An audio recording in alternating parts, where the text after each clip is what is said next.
ইয়াদা নিরঙ্কুল জগৎপথে প্রবেশ করিতেছেন। কর্ম করো, ফলের চিন্তা আমি যুগে যুগে। সবচেয়ে অবহেলিত শ্রেণী হচ্ছে এই পরিচ্ছন্নতা কর্মী এবং আমাদের সাংবাদিকবৃন্দ, প্রিন্ট এবং ইলেকট্রনিক মিডিয়া অন্যান্য সদস্য সুন্দর নগর উপহার দেওয়ার জন্য অক্লান্ত পরিশ্রম করে যান। আছে এবং কিছু আমাদের প্রায় 291 আপনারা উপসচিব এবং প্রধান নির্বাহী কর্মকর্তা ভারপ্রাপ্ত দুটি জায়গায় আমি সরাসরি দিয়েছি এবং সেখানে কতক্ষণে ধন্যবাদ স্যার আমাকে কিছু বলার সুযোগ দেওয়ার জন্য। সবাই বলবেন যে এরপর আমি গণভাষ্য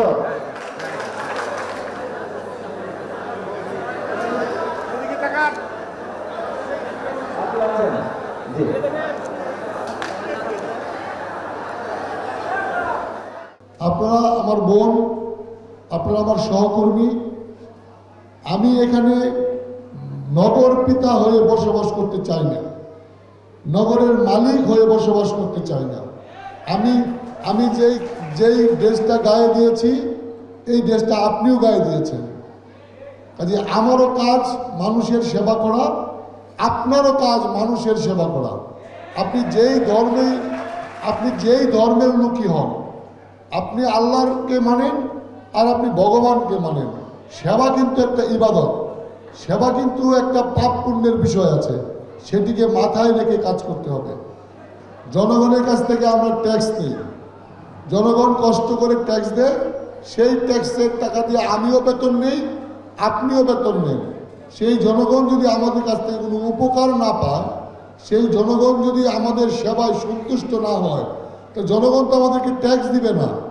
আর জনগণ আমাদের ট্যাক্স না দিলে আপনাকে তো আমি বোনাস দিতে পারবো না, বেতন দিতে পারবো না। কাজে জনগণের ট্যাক্সটা জনগণের মন খুশি করে দিতে হবে।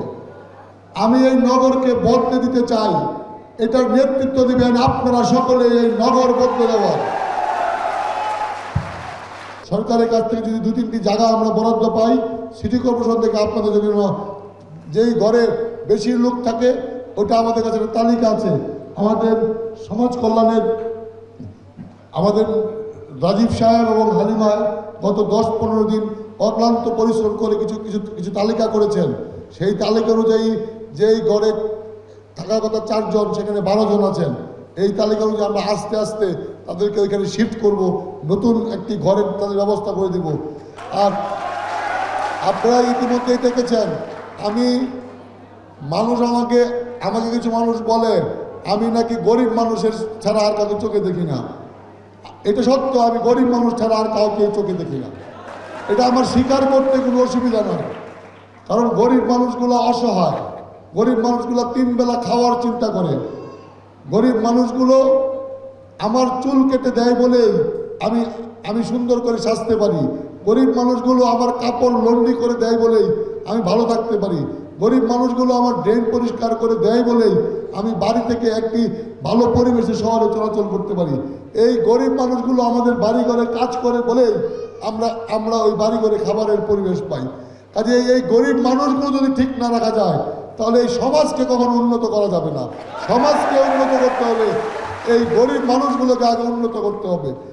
আমি এমন 2-3টি বস্তিতে 2 দিন থেকেছি, যেখানে আমার মা বোনদের গোসল করবার জায়গা নাই, যেখানে খাবারের পানি নাই, যেখানে বাচ্চারা মহিলারা নামাজ পড়বে বা বাচ্চারা কোরআন শরীফ পড়বে বা একটা মন্দির সংস্কার হবে, সেখানে কোনো ব্যবস্থা নেই।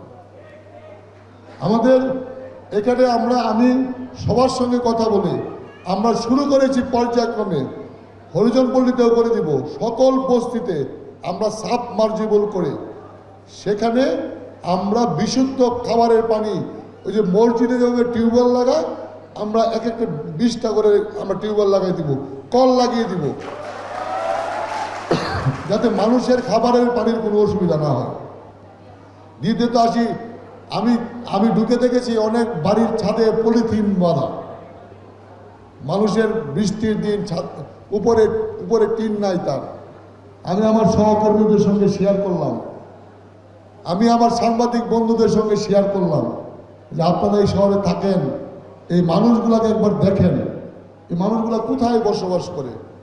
একটা স্বাধীন দেশে 56 বছর পরে একজন মানুষ পলিথিন বেঁধে তার বাড়িতে ঘুমায়। ওনারা আমাকে সবাই সহযোগিতা করেছেন, এখানে যারা বসেছেন, আমার সামনেও যারা আমার সহকর্মীরা বসেছেন, সবাই আমাকে উৎসাহ দিয়েছেন যে স্যার এদের জন্য কিছু করা দরকার। আমরা প্রথমবারের মতো প্রায় 700 পরিবারকে আমরা গতকালকে এবং আজকে আমরা টিন দিয়েছি। এটি সবার জন্য হয় নাই, কিন্তু আমারও তো টাকা থাকতে হবে। কিন্তু আপনি আমার উপর আস্থা রাখবেন, একটা পরিবার থাকবে না এই সিটি কর্পোরেশনে যার মাথার উপর টিন থাকবে না। একটি পরিবারও আমি ওই জায়গায় রাখবো না। প্রত্যেকটা পরিবারের যার মাথার উপরে চাল নাই, সেটা আমি যদি বেঁচে থাকি আর এই চেয়ারে বসে থাকি, আমার সময় এই কাজটি হবে না। বড় বড় বিল্ডিং করে উন্নয়ন করে লাভ নাই। যেই শহরের মানুষের মাথার উপরে চাল থাকে না, ওই শহরের মানুষের বড় সাহেবগিরি করে লাভ নাই। আমরা প্রত্যেক বস্তিতে আমরা মহিলাদের যে ল্যাট্রিন, সেটা শুধু মহিলাদের জন্য ব্যবস্থা করে দিব, এবং সেখানে একটা গোসলখানাও থাকবে। অবশ্যই যাতে আমাদের যে সকল আমাদের বোনেরা স্কুল কলেজে পড়ালেখা করে, তাদের যেন একটি নিশ্চিত বাথরুম থাকে, একটি নিশ্চিত গোসলখানা থাকে, একটি নিরাপদ গোসলখানা থাকে, সেটিও আমরা ইতিমধ্যেই কাজ শুরু করে দিয়েছি। আজকের পর থেকে ঝাড়ু দিয়ে আর কেউ রাস্তায় ময়লা রেখে আসবেন না। আপনাদেরকে পলিথিন দেওয়া হবে, ওটা পলিথিনে তুলে একটা বেলচা দেওয়া হবে প্লাস্টিকের। আপনার বাড়ি ঘর যেভাবে পরিষ্কার করেন, যে ঘর থেকে বেলচা দিয়ে ময়লা উঠে একটা জায়গায় রাখেন, আপনাদেরকে পলিথিন দেওয়া হবে। ওই ময়লাটা বেলচা দিয়ে উঠিয়ে পলিথিনটা গিট্টু দিয়ে রাস্তার একপারে রেখে আসবেন, যাতে ময়লার গাড়ি এসে সেই ময়লাগুলো নিয়ে যাবে। আমি আপনাদের কাছে অনুরোধ করি, এই শহরে আপনাদের অনেক সন্তানরা এখন ভালো জায়গায় পড়ালেখা করে, ভবিষ্যতে ভালো জায়গায় চাকরি বাকরি করবে। আপনাদের বহু আত্মীয় স্বজন বিভিন্ন জায়গা থেকে বেড়াতে আসে, এসে যদি বলে যে তোর শহরটা নোংরা, তোর শহরটা ময়লা, আপনাদের শুনতে খারাপ লাগে না? আমি কিন্তু আপনাদেরকে ভালোবাসি, কিন্তু আপনাদের কাছ থেকে কিন্তু আমি ভালোবাসা চাই। ভালোবাসে, যে ভালোবাসে সে তো কাউকে শাসন করতে পারে নাকি? ভালোবাসলে শাসন করা যাবে নাকি? যিনি এই কাজটা করতে পারবেন না, যিনি এই কাজটা ইচ্ছে করে করবেন না, তাকে যদি আমি শাসন করি, এতে অন্যায় কিছু হবে? তাহলে আজকে থেকে আমাদের শুরু হবে, আমরা কেউ রাস্তার ময়লা ঝাড়ু দিয়ে রাস্তায় জমা করে রাখবো না বা ড্রেনে ফেলে দিব না। কারণ এই ড্রেনটা আবার এই যে বাড়ি থেকে যারা বসে আছে, এরা কিন্তু আবার এই ড্রেনটা পরিষ্কার করে, তারাও কিন্তু আমার সহকর্মী, তারাও কিন্তু আমার সঙ্গে চাকরি করে। আপনি কিন্তু একাই চাকরি করেন না, আপনি চাকরি করেন বলে আমরা এখানে যারা আছি আমরা সবাই চাকরি করি। আপনি চাকরি করেন বলেই তো এই শহরটা নিরাপদ থাকবে, সুন্দর থাকবে। আমি আপনাদের কাছে বিনীত অনুরোধ রাখতে চাই, আপনারা আমার বোন, আপনারা আমার সহকর্মী। আমি এখানে নগর পিতা হয়ে বসবাস করতে চাই না, নগরের মালিক হয়ে বসবাস করতে চাই না। আমি যেই দেশটা গায়ে দিয়েছি, এই দেশটা আপনিও গায়ে দিয়েছেন। কাজে আমারও কাজ মানুষের সেবা করা, আপনারও কাজ মানুষের সেবা করা। আপনি যেই ধর্মের লোকই হন, আপনি আল্লাহকে মানেন আর আপনি ভগবানকে মানেন, সেবা কিন্তু একটা ইবাদত, সেবা কিন্তু একটা পাপ পুণ্যের বিষয় আছে, সেটিকে মাথায় রেখে কাজ করতে হবে।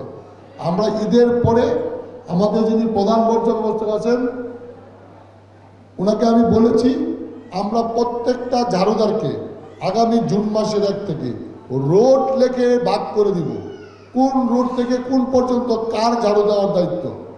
ওইখানে যদি আমি 2 বেলা ঝাড়ু দেওয়ার পরে ময়লা পাই, তাহলে কিন্তু আমি শাসন করতে ভুল করব না। এটা যেন আপনাদের মাথায় রাখে। কারণ আমি জনগণের, আপনারা বসেন প্লিজ বসেন। আপনারা জনগণের কষ্ট করে, আমরা জনগণের কাছ থেকে ট্যাক্স নিই, সবাই শুনতে হবে, কথা বলা যাবে না, কিন্তু জনগণের কাছ থেকে আমরা ট্যাক্স নিই। জনগণ কষ্ট করে ট্যাক্স দেয়, সেই ট্যাক্সের টাকা দিয়ে আমিও বেতন নেই, আপনিও বেতন নেন। সেই জনগণ যদি আমাদের কাছ থেকে কোনো উপকার না পায়, সেই জনগণ যদি আমাদের সেবায় সন্তুষ্ট না হয়, তো জনগণ তো আমাদেরকে ট্যাক্স দিবে না। আর জনগণ আমাদের ট্যাক্স না দিলে আপনাকে তো আমি বোনাস দিতে পারবো না, বেতন দিতে পারবো না। কাজে জনগণের ট্যাক্সটা জনগণের মন খুশি করে দিতে হবে। আপনি শুধু এইখানে না, আমার বাসায় একজন গৃহকর্মী আছেন, উনি যদি ঠিক মতো কাজ না করে তাহলে উনি ওনার বেতন বেশি চাইতে পারবেন? যখন উনি ঠিক মতো ঘরটা ঠিক রাখবেন, আপনার ঘরটা কিন্তু আপনি পরিষ্কার রাখেন না, আপনি 2 বার মুছেন আপনার ঘরটা, আপনার ঘরে একটু বালু থাকলে আবার ঝাড়ু দেন না? এই নগরটাও আমাদের একটা ঘর, আমাদের একটা বাড়ি। আমি এই নগরকে বদলে দিতে চাই, এটার নেতৃত্ব দিবেন আপনারা সকলে, এই নগর বদলে দেওয়ার। প্রত্যেকটি মানুষ এবছর কুরবানির ঈদে, ঈদুল আজহায় তার 1 বছর পরে তার ঘরে বেড়াতে আসবে, সে যেন এসে বলে যায় যে এই শহরটিতে আমি প্রতি 1 মাসে একবার বেড়াতে আসবো, কারণ আমার শহরটি এখন সুন্দর হয়ে গেছে। আমি আপনাদের অভিনন্দন জানাই। আমি আজকে 68 দিন যাবৎ কাজ করছি, এখানে চাকরি করছি, সেবা করছি। এই 68 দিনে আমরা কিন্তু এই নগরকে বদলে দিয়েছি, কাজ করে, চেষ্টা করে, বক্তব্য দিয়ে নয়, কথা বলে নয়। আমরা এই 68 দিনে এই শহরে মাত্র 2টি জায়গায় 7 মিনিট করে পানি থাকে, একটি গার্লস ক্যাডেট কলেজ, আরেকটি হলো সাইবানি হলের সামনে। আমি বর্ষা গেলে এই 2টি জায়গাতেও ইনশাল্লাহ আর কখনো পানি থাকবে না। অনেক রাস্তাঘাট গত 15 বছর অর্ধেক রাস্তা করে, অর্ধেক ড্রেন করে মানুষ চলে গেছে। আমি বলছি এই বর্ষা চলে গেলে আগামী বর্ষার আগে সকল ড্রেন রাস্তা ইনশাল্লাহ আমরা কমপ্লিট করে ফেলব। এখন আসি, যারা ড্রেন পরিষ্কার করেন, খাল কাটেন, তারা একটু কষ্ট করে দাঁড়াবেন।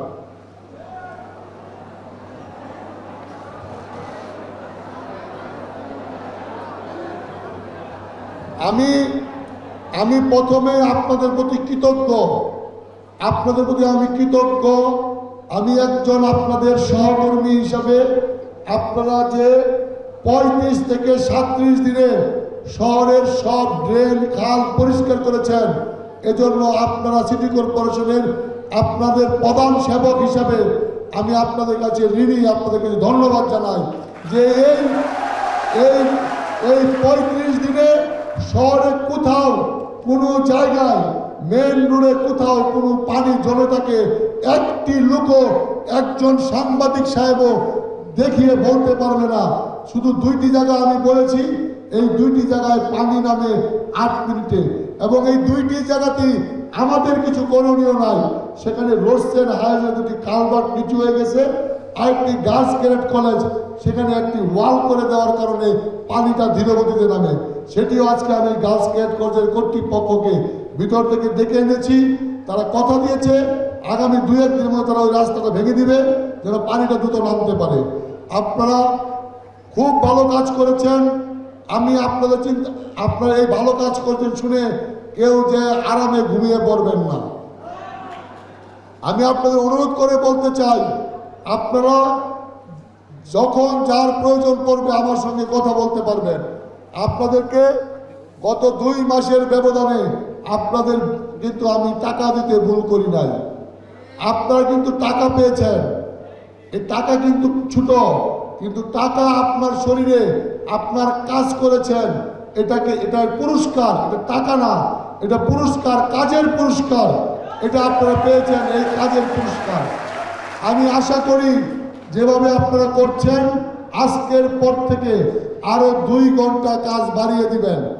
আমাদের সামনে ঈদুল আজহা, আমাদের সামনে অনেক বড় একটি চ্যালেঞ্জ। এখানে একটি বিশাল গরুর কুরবানির ব্যবস্থা আছে। আমাদের 3 জন অঞ্চল প্রধানকে আমি অনুরোধ করব, একটু আপনারা কষ্ট করে দাঁড়াবেন। আমাদের 3 জন অঞ্চলে আঞ্চলিক কর্মকর্তাগণ, এই 3 জন আমাদের 3 অঞ্চলের দায়িত্বে আছেন। ওনারা সবাই বড় মাপের অফিসার, কিন্তু ওনারা সকলে আন্তরিক, ওনারা সকলেই ঈদের ছুটি কাটাবেন না, শুধু এই শহরটিকে পরিষ্কার রাখার জন্য আপনারা ওনাদেরকে সহায়তা করবেন যাতে ওনারা এই কাজটি আপনাদের জন্য করতে পারে। আরেকজন মানুষ যিনি প্রধান পর্যবেক্ষক, ওনাকে দাঁড়াতে বলছি, উনি সর্বদা আপনাদের চিন্তা করেন, আপনাদের কিভাবে 2 টাকা বাড়িয়ে দেওয়া যায় এই চিন্তা ওনার মাথায় সবসময় থাকে। আমরা কিন্তু আমাদের জায়গা থেকে চিন্তা করি আপনাদেরকে সহযোগিতা করার জন্য। কাজেই আপনারা সকলে আমাদেরকে সহযোগিতা করেন। আপনারা বসে যান প্লিজ, আপনারা বসে যান।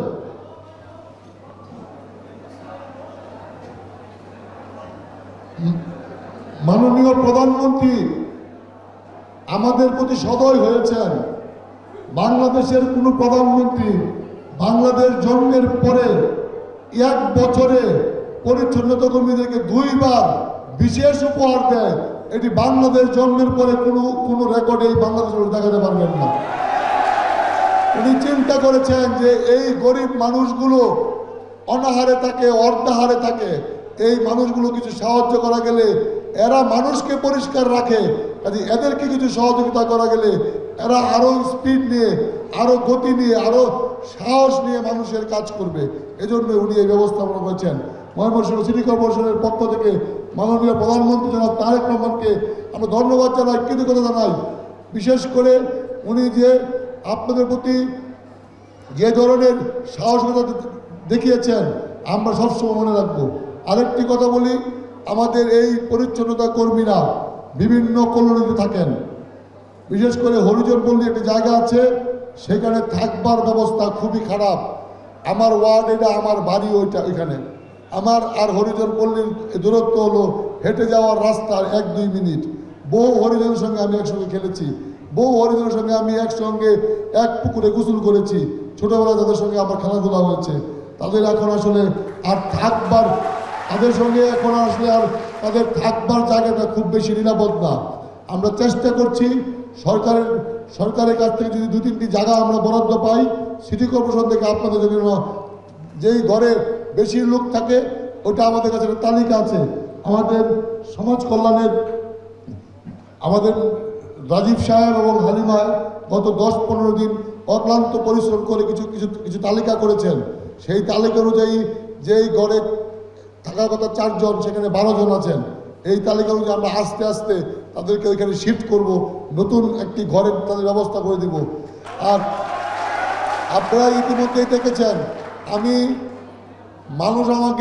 আমাকে কিছু মানুষ বলে আমি নাকি গরিব মানুষের ছাড়া আর কাউকে চোখে দেখি না। এটা সত্য, আমি গরিব মানুষ ছাড়া আর কাউকে চোখে দেখি না।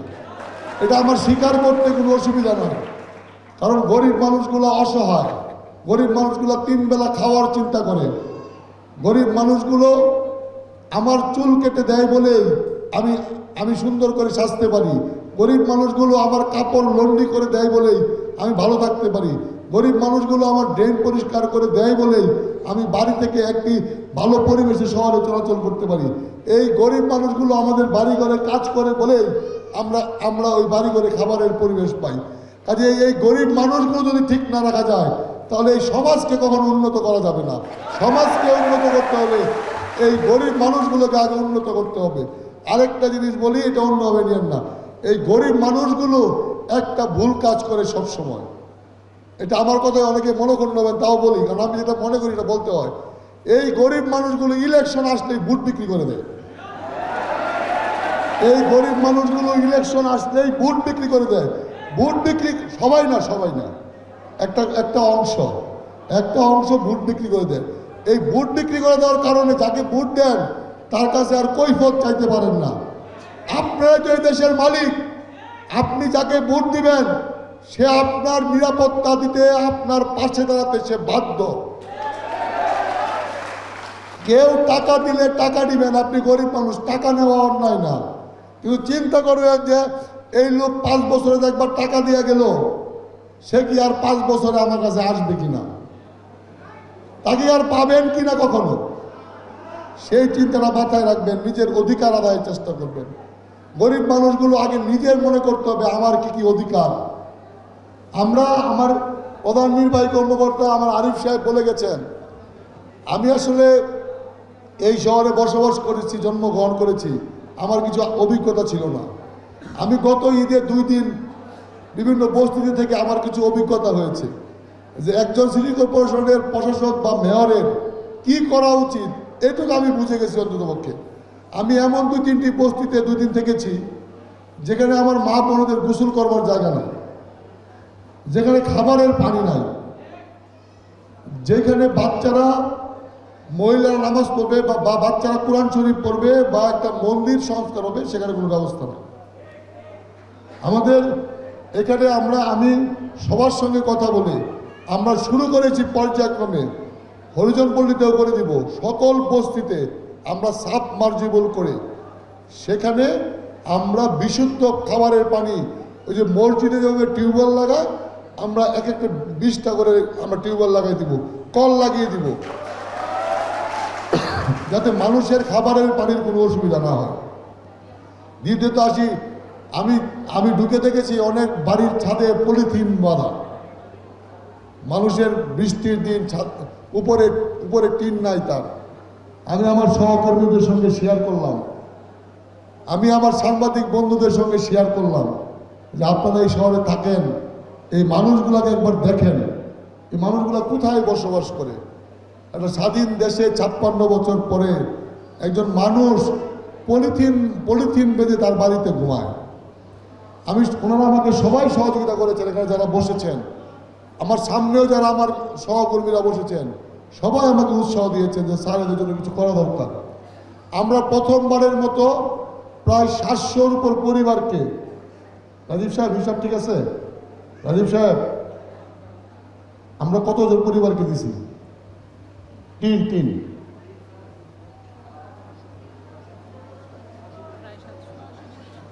প্রায় 700 পরিবারকে আমরা গতকালকে এবং আজকে আমরা টিন দিয়েছি। এটি সবার জন্য হয় নাই, কিন্তু আমারও তো টাকা থাকতে হবে। কিন্তু আপনি আমার উপর আস্থা রাখবেন, একটা পরিবার থাকবে না এই সিটি কর্পোরেশনে যার মাথার উপর টিন থাকবে না, একটি পরিবারও আমি ওই জায়গায় রাখবো না। প্রত্যেকটা পরিবারের যার মাথার উপরে চাল নাই, সেটা আমি যদি বেঁচে থাকি আর এই চেয়ারে বসে থাকি, আমার সময় এই কাজটি হবে না। বড় বড় বিল্ডিং করে উন্নয়ন করে লাভ নাই।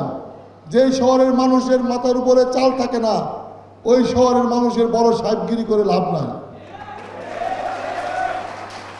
আমরা গত ঈদে যখন আমি যাই, তখন আমি প্রায় 50-60 থেকে 100টা রান্নাঘরে গিয়েছি।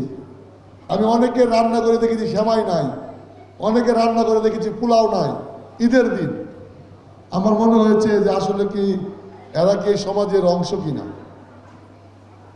আমরা এই বছর আমরা প্রায় এই ঈদে আমরা প্রায় 5 থেকে 6 হাজার পরিবারকে আমরা গুস্ত ছাড়া আর সকল কিছু আমরা একটা ব্যাক করতেছি। সকল কিছু আমরা ইনশাল্লাহ আগামীকালকে থেকে দেওয়া শুরু করব। কিন্তু এটি সবার জন্য হয়তো হবে না, যারা পাবেন না হতাশ হবেন না। আমরা এই বছর যদি 6,000 দেই, আগামী কোনো একটা অনুষ্ঠানে আমরা হয়তো আরও 4,000 বাড়িয়ে দিব। আস্তে আস্তে করতে হবে, শুরুটা করতেছি আর কি। কারণ এখানে একটা বিশাল টাকা পয়সার বিষয় হয়ে যায়, যেটা আমাদের পক্ষে আপনাদের বেতন দেওয়ার পরেও আমি ব্যক্তিগতভাবেও অনেক কিছু দেওয়ার চেষ্টা করেছি, আমার সিটি কর্পোরেশনের টাকার বাইরেও। সবই যে সিটি কর্পোরেশনের টাকা দিয়ে করেছি এমন না, আমার ব্যক্তিগত টাকা দিয়েও করেছি। কারণ এখানে আমারও একটা দায়বদ্ধতা আছে, আমিও তো এই শহরের একজন নাগরিক। আরেকটি বিষয় ইতিমধ্যে আমাদের আরিফ সাহেব শুরু করেছেন আমাদের অফিস। আমরা প্রত্যেক বস্তিতে আমরা মহিলাদের যে ল্যাট্রিন, সেটা শুধু মহিলাদের জন্য ব্যবস্থা করে দিব এবং সেখানে একটা গোসলখানাও থাকবে।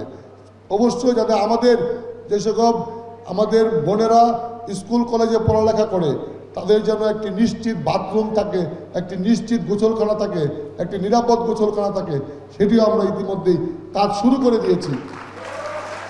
মনে রাখতে হবে আমার সময় কিন্তু আজকে নিয়ে মাত্র 68 দিন। আমি কিন্তু শিশু বাচ্চা, 68 দিনে কিন্তু যার জন্ম হয় সে কিন্তু শিশু বাচ্চা। আমি 68 দিনে এটি করার চেষ্টা করছি। যদি একটু সময় দেন, অনেকেই আগে পাবেন, অনেকেই পরে পাবেন। যিনি পরে পাবেন উনি কষ্ট নেবেন না। আমাদেরও ভুল হবে, আমরা যেহেতু মানুষ, অনেক সময় হয়তো আমরা সঠিক মানুষটাকে চিনতে পারবো না। কিন্তু এটুকু নিশ্চিত থাকেন, সঠিক মানুষটা আগে আর পরে উনি বাদ যাবেন না। কিন্তু কেউ বাদ যাবেন না, উনিও বাদ যাবেন না। আপনারা অনেকেই স্বাস্থ্যসেবা কার্ড পেয়েছেন, স্বাস্থ্যসেবা কার্ড পেয়েছেন আপনারা। ডাক্তার এইচ.কে দেবনাথ ও এনে আসেন, কবে দিবেন বলেন?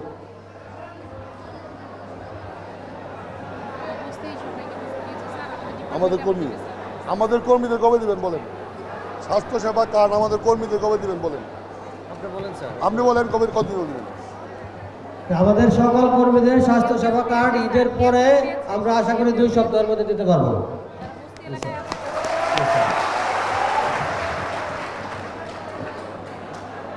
যারা পান নাই, আমার সহকর্মীরা ঈদের বন্ধের 1 তারিখে খোলার থেকে 15 তারিখের মধ্যে প্রত্যেকেই স্বাস্থ্যসেবা কার্ড পেয়ে যাবেন।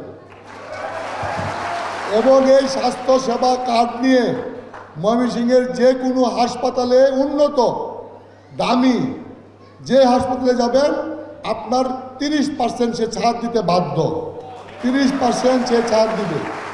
এবং আমরা ময়মনসিংহ মেডিকেল কলেজের ব্রিগেডিয়ারের সঙ্গে আমি ইতিমধ্যে আলাপ করেছি, উনি আমাকে কথা দিয়েছেন আমাদের পরিচ্ছন্নতা কর্মীর জন্য উনি আলাদা একটা ডেস্ক করে দিবেন, যেখানে আমাদের পরিচ্ছন্নতা কর্মীরা গেলে তাদের চিকিৎসাটা আলাদা ব্যবস্থা করে দিবেন, তাদের যাতে লাইন ধরতে না হয়।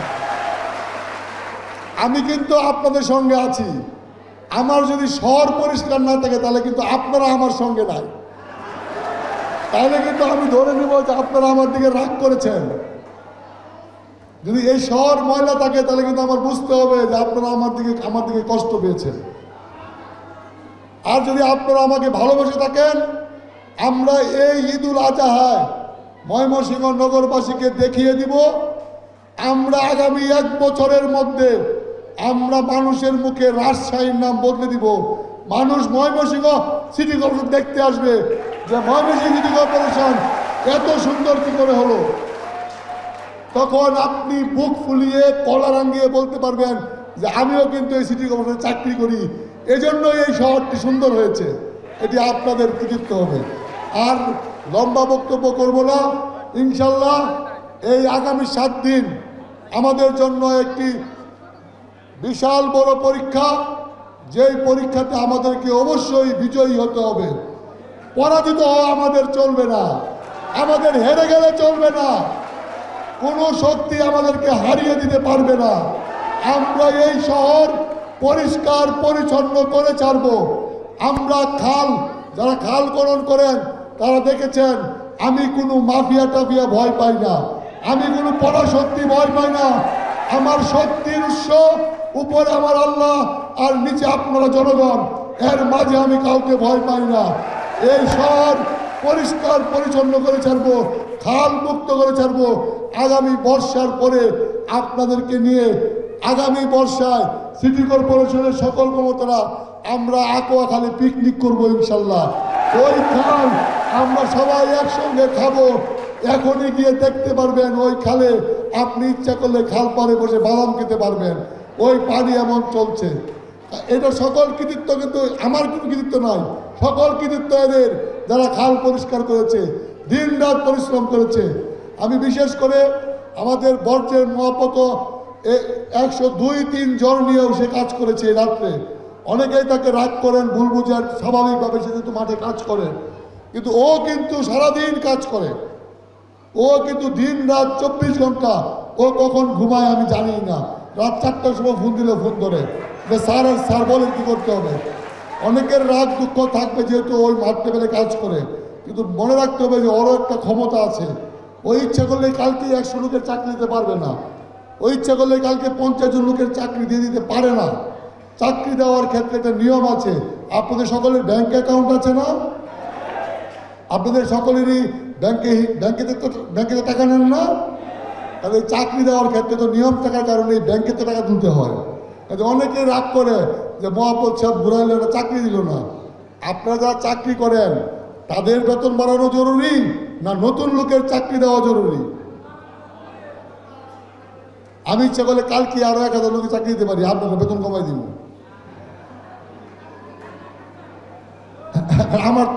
আমি তো এত টাকা পাবো কোথায়?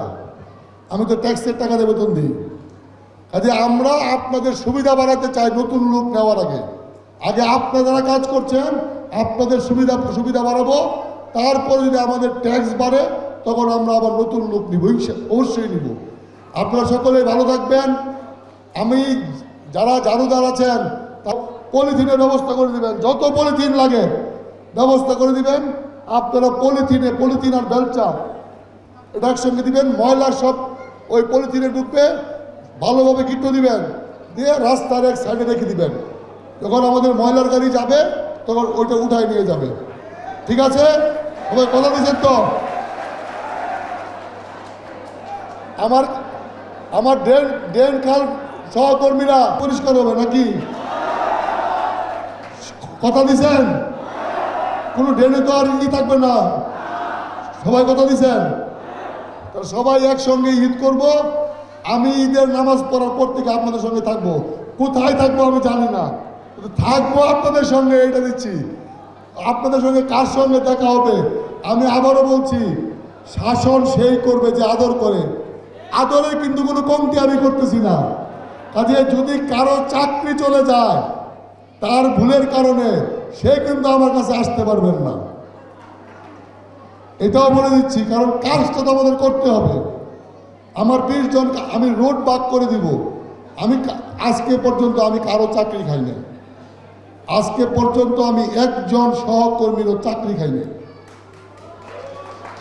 কারণ আমি হিন্দুরও প্রশাসক, আমি মুসলমানেরও প্রশাসক, আমি সকল রাজনৈতিক দল করে যারা কাজ করে আমি সকলের প্রশাসক। আমাকে দল এই জায়গায় বসিয়েছে, যেটা যেমন সত্য, যখন আমি এই চেয়ারে বসি তখন দল মত শ্রেণী বিন্যাস সবার প্রশাসক আমি, সকলকে দেখভাল করার দায়িত্ব আমার। আপনারা সকলেই ভালো থাকবেন। প্রিয় সাংবাদিকবৃন্দ, আপনাদের সকলকে ধন্যবাদ জানাই যে আপনারা কষ্ট করে অনেক করে আমাদের নিউজ কভার করেছেন। আপনাদের সকলের প্রতি এই ঈদের সময় দেখা হবে। সকলেই ভালো থাকবেন, সুস্থ থাকবেন। সিটি কর্পোরেশনের আপনাদের প্রধান সেবক হিসাবে আপনাদের সঙ্গে সব সময় থাকবো, এ আশাবাদ ব্যক্ত করে সকলকে ধন্যবাদ জানিয়ে শেষ করছি।